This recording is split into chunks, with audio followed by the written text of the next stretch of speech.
Hey, this is Mike. Just want to talk to you today about this Ryobi random orbital sander.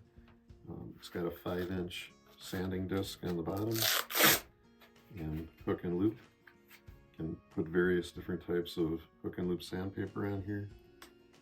And it also has this little chute on the back for vacuum, and you can empty this out, get sawdust in it, and just throw it in a garbage jar, and maybe even hook a hose up to that if you really checked into it.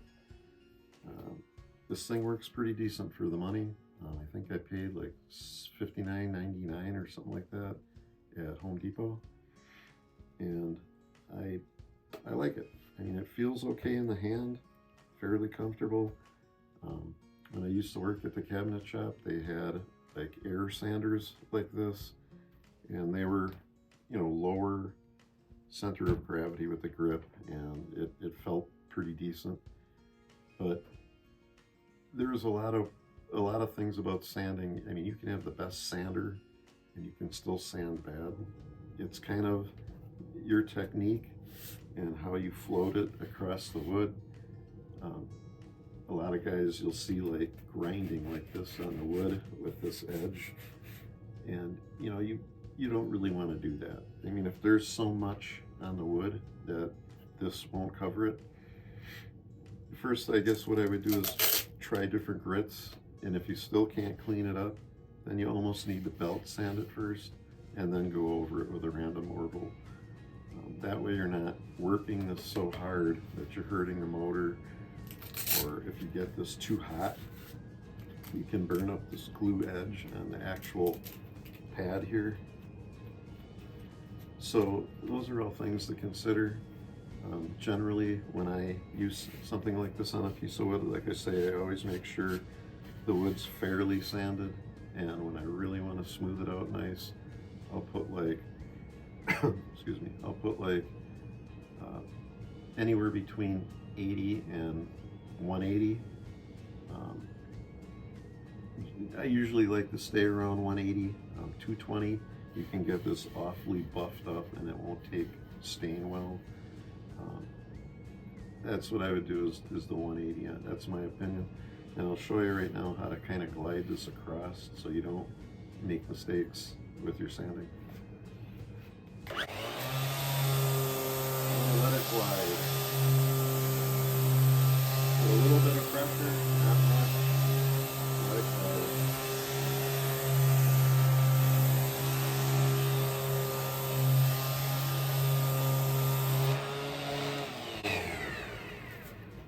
A lot of times, if you don't let it glide and you're sliding it all around and you're not taking nice even passes, you'll get something in the wood called swirls. They're little sanding swirls, and then when you stain this, you'll see all these little swirls. That's what's important about just going slow, even strokes, and that's that. Also, when it comes to sanding, another thing is you want to keep this nice and flat on the edges. You don't want to tip it on the edge. You're going to burn the edge, or if this is something that you want nice and sharp like that, you're going to flatten it. You don't want to flatten it. So keep it nice and flat to the edge, no tipping.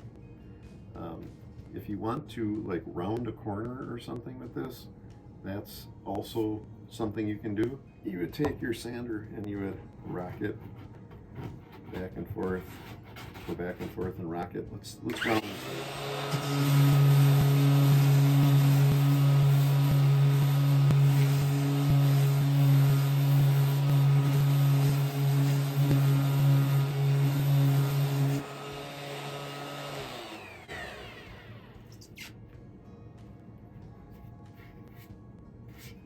And this is what I'm talking about. It'd make like just a slight round on that edge, like a broken edge. If you want to eliminate sharpness and not have it so sharp like that, like if you were doing a drawer front and the drawer front was square on all the edges and that was the look you're going for, you just want to lightly break them like that, just so nothing's sharp. So that's that. tip. And also, the other thing that I wanted to mention is this sandpaper holder for your shop. You can put it anywhere you want it, however you want to set it. It's just a little box that holds all the different sanding discs. I have the video for that in my list of videos. Check it out, you might like it. Other than that, that's pretty much all I have to say about this. Like I say, I feel it was a good buy for what I paid for it, and there's a lot of other better sanders out there in the market. This to me was sufficient, and doing it full time like I did as part of my work. Yeah, I mean, take it from me on this. It's the technique you use, it's not the sander. A sander will help, but you can still be a bad sander with a good sander. So take your time, go slow back and forth. Watch out for your edges unless you intend to break the edges lightly, and do it that way, you'll be good to go. Thanks for watching. You guys are awesome. Like and subscribe. Have a great night.